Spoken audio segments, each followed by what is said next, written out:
সম্প্রীতির বাংলাদেশ বানাতে চাই। আমরা এই জন্য কারোর সাথে হানাহানি চাই না।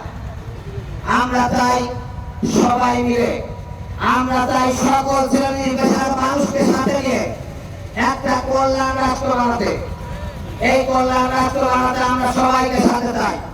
আমরা কারোর সাথে যুদ্ধ করতে চাই না, আমরা কারোর সাথে ঝগড়া করতে চাই না।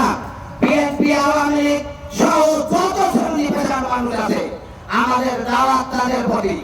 আপনারা আসেন, ইসলামের ছায়াতলে আসেন, জামাত ইসলামীর সাথে আসেন।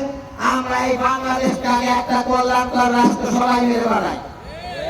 আপনারা আপনাদের প্ল্যাটফর্ম থেকে যদি কাজ করতে চান, আপনারা আপনাদের আদর্শ নিয়ে দেশের মানুষের মন জয় করেন। আমরা আমাদের আদর্শ নিয়ে দেশের মানুষের মন জয় করতে চাই।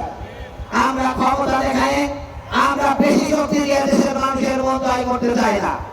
আমরা চাই এদেশের জনগণ যাদেরকে এদেশের রাষ্ট্র ক্ষমতা দেবে, প্রয়োজনে আমরা তাদের ফুলের মালা দিয়ে বরণ করে দেব। আপনাদের যদি জনগণ দেয়, আপনাদের আমরা ফুলের মালা দিয়ে বরণ করে দেব। আমরা আর জনগণ যদি মনে করে এই দেশ জামাত ইসলামী চালাবে, ভোট জামাত ইসলামীকে দেব, তাহলে সেইটাই বাধা দেওয়ার চেষ্টা করবেন না। জামাত ইসলামী কোনো বাধাকে ভয় পায় না। প্রয়োজনে আমরা মাঠে ময়দানে এদেশের জনতাকে নিয়ে সকল সন্ত্রাসীকে পথদলিত করে আগামীর বাংলাদেশকে ইসলামের বাংলাদেশ বানাবো।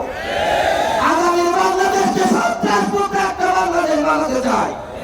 আপনারা রাজি আছেন তো? এই সন্ত্রাসমুক্ত বাংলাদেশ বানাতে প্রয়োজনে আমরা মাঠে নামবো। প্রয়োজনে দেশের জনগণকে সাথে নিয়ে সন্ত্রাসীদের প্রতিরোধ করে সন্ত্রাসমুক্ত একটা বাংলাদেশ বানাতে চাই।